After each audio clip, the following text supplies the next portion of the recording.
girl, guess what? I'm moving you. You getting moved from the intimate to the... You don't need to tell anybody about this. This doesn't need to be an announcement. This just needs to be something that you know so that you can manage your own what? Expectations, okay?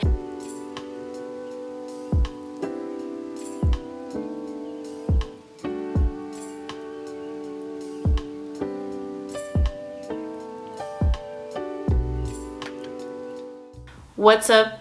It's me, Sheila Marie, and I am back with another video. Hopefully that can help you live happier and healthier.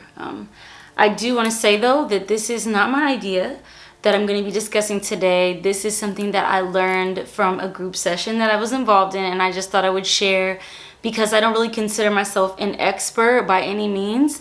I'm just somebody who's really invested in healing, and I like to share because I remember being early on in my healing journey and like looking for resources and feeling like I did not see a lot of content coming. No, that's not true. I really was yearning for more content coming from people that looked like me and that had a shared experience. So the reason I learned about this topic today we're going to be talking about the circle of influence. And when I was like Googling, trying to find out if there was a particular one person, a therapist, psychologist that created the term, I couldn't really find it. So if you guys are better and smarter at that than me, please let me know in the comments. However, there are different variations of the circle of influence, and the circle of influence that I'm going to be talking about in this video really relates to you as a person and your relationships with people, because you can even broaden it out to like your relationship with the world and with the government and all that, but I'm really just going to be talking about you and your interpersonal relationships. So the reason that I even learned about the circle of influence was because I was doing a session on my Patreon and we were talking about sisterhood, and the topic was, why do we feel like it's so hard for Black women to be friends with each other? And why do we feel that, like, you know, we can't really hold on to friendships? And one of the strategies that one of the experts in our group gave us was for each of us to go home and do this exercise that I'm about to share with you. So this exercise is great. You can like take notes, write it down. This, even just like thinking through it, like the act of having to think through each of these circles of influence in itself is the work, and it really does make an effect. So let's get to it. I'm gonna write a title. Okay, so I am going to expertly prop up my my little whiteboard right here. There we go. Okay, you can see that, right? Okay. Wow. I know one of my bonus kids just did not put the cap back on. Let's see if you can see this. Ooh. Oh, you can see that. Okay, but I wrote the... See, I had a little rag to be cute to wipe it, but I don't know where it's at anyway.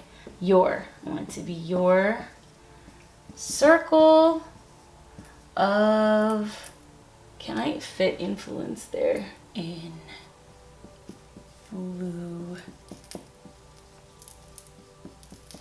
Dun, dun, dun. Okay, so basically it's like kind of like a solar system, okay? And you are the center of the solar system. You're in the middle, honey. So boom, you put yourself in the middle. Boom, this is you right here. Hey, boo.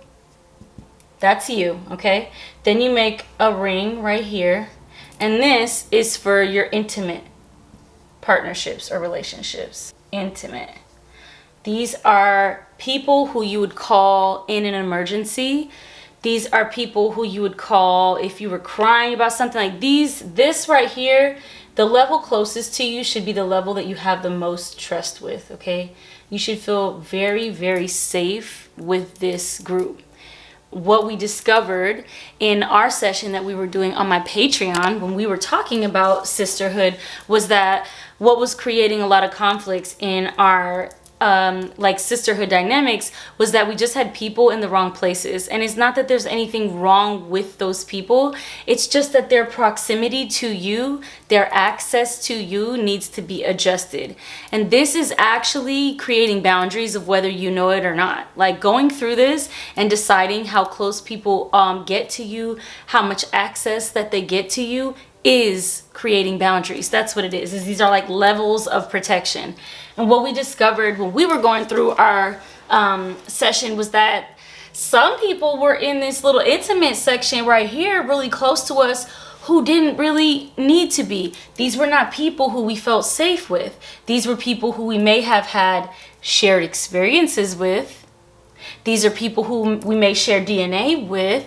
These are people who we might have went to college with, or, you know, you went and did anything. Like, shared experiences could be a lot of things. You went to college together. You guys went to go to the same summer thing every year. I don't know, but like, just because you've had shared experiences, even if those experiences have lasted over a very long time, does not mean that they always maintain the same like proximity to you. You get to choose.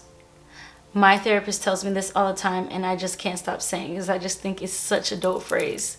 Shout out to you, Melissa. So you get to choose. This is really about you giving yourself permission. Okay, you are writing and filling out your own permission slip, okay, to give yourself permission to have the relationships in the way that feel good to you. So they don't just go in the intimate circle because they're your family. They don't just go there because you've known them a long time. They go there because you feel very safe with them, because you determine that they have an intimate relationship with you, okay? Now, the next level, wow, my circle, woo, Lord. All right, my circle, girl. After you're intimate, you have your friends. The friendship level right here, these are people that you enjoy spending time with. You guys will have a lot of things in common, but they're not necessarily on your intimate circle, like your intimate level. And so again, every level, every time you go out a level, they decrease in their proximity to you and their access to you. So what we discovered in our workshop that I was doing on my Patreon about sisterhood was that some of what was creating conflict was we had people in the wrong spots, and people that weren't appropriate to us had too much access to us and were too close to us. So it doesn't mean that you have to necessarily cut people off cold turkey or, you know, block people and delete them out your life. I mean, maybe for some circumstances, but it may be that you have some people in the intimate circle that really need to just be moved out to the friendship circle, because what's going to happen is you're going to adjust your expectations, and sometimes managing expectations is really the step towards having a healthy connection with someone. Because if you are expecting things from someone that should be at the friendship level, that's at the intimate level, you are always going to find yourself disappointed. Either it's that they can't give you what you're asking for, or they don't want to give you what you're asking for. And it's important that we're honest with ourselves, because has that person ever given you evidence that they can give you what you would need out of somebody at that level? Do you have somebody that's in the friendship ring that has never given you evidence that they could be a true friend to you? If that's the case, it's your responsibility now to move them in an appropriate way, which might mean to the next level or might mean out altogether, because you get to choose. You get to choose what it looks like and what it feels like to you. And it is important for us to take accountability in this. So if we have somebody, without judgment though, remember, this is always curious investigation, because if you're judging yourself, you're really not going to allow yourself to be honest and to really get through this. But what you're really doing is just identifying, like, hey, what do you want out of this circle, right? That's also an important part of this, is what do you want out of intimate connections right here? What do you expect out of those people? What do you expect out of your friends? My circle is getting crazy, y'all. What do you expect out of friends? Because if you don't know what you expect out of these different like levels, you will not know how to gauge whether you're getting what you need out of a relationship, and you also won't be able to communicate that, because sometimes we have expectations of people that we've never even told them. We just assume you're my friend, you're supposed to know my birthday, you're supposed to come to my birthday party, you're supposed to do this, and these are all assumptions that we've made if we haven't expressed those explicitly. And sometimes doing this feels a little bit weird, because it's like, you should know that you're my friend, but no, we shouldn't. A part of healthy communication is clear communication. Okay, so right here at the bottom, we have family and acquaintances. And I will not write the word acquaintances because I cannot spell it. I am a terrible speller, okay? I'm going on record and saying that I cannot spell. Don't judge me. Now, you know what? I'm gonna put it up here. Boom. We got family and acquaintances, okay? Boom. Family and acquaintances, the interesting thing about this is that family is on the outer ring. And you would naturally think that, well, wouldn't family be automatically on the intimate level? No, it wouldn't automatically. Okay. Sometimes what we discover through the process is that just because we have shared DNA with people and shared experience does not mean that it feels appropriate to you to have them at an intimate level with you. Our family is sometimes our family. These are people that we've spent a lot of time around, that we might have a lot in common with. We might have shared behaviors, but they also could be people that serve as like your triggers in a lot of ways. They could remind you of traumatic events. They could also sometimes families are a system, okay? And the job of a system is to keep going. And if you are like me, if you're like a first generation healer, it's not that we're the first to heal. That's an ancient practice, okay? It is that I believe we're the first generation to have so much luxury, the time, the space, the access to information in order to work on healing ourselves. I just want to clarify that because I don't think that my ancestors weren't healers. They were. But I do think that because I have so much access to information and we're talking about mental health and therapy now so openly that we really are we're going to heal in a way that is different from our ancestors. If you are a person like that, if you are doing healing work, and I feel like if you're this far in this video and you're watching this video, then that's you, then there are going to be times where you, just by nature of existing and showing up, disrupts the family system, and that can like show itself in a lot of ways. People can ostracize you, or it can create conflict. So with all of that said, I just want you again to remind yourself that you get to choose, and you can give yourself permission that just because they are family does not mean that they automatically get the inside spot, okay? And there's nothing wrong with that. You also don't have to go tell them this. You don't have to like, hey girl, guess what? I'm moving you. You getting moved from the intimate to the... You don't need to tell anybody about this. This doesn't need to be an announcement.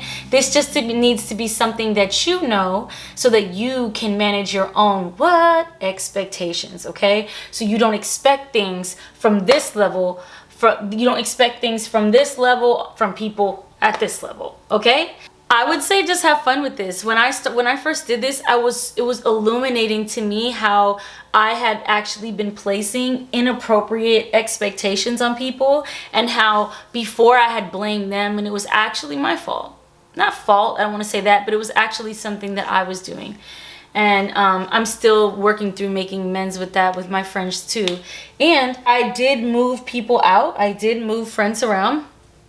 And I will say that giving myself the permission to invite people into this level that give me the support in the ways that I need, that show up for me in the ways that I need, and having conversations with them about managing my expectations as well as theirs has really like changed my life. It has changed my actual life. My day-to-day experience is much different. Before, I think I was always feeling like there was something wrong with me. I was expecting the wrong thing. Was this too much, too little? And I just realized it was a matter of placing people in a level that's appropriate and managing your expectations and theirs as well. That's all I have for the circle of influence. I hope that this was helpful to you in some way. And I hope you learned, and don't judge me because I can't spell, okay? All right, see you later.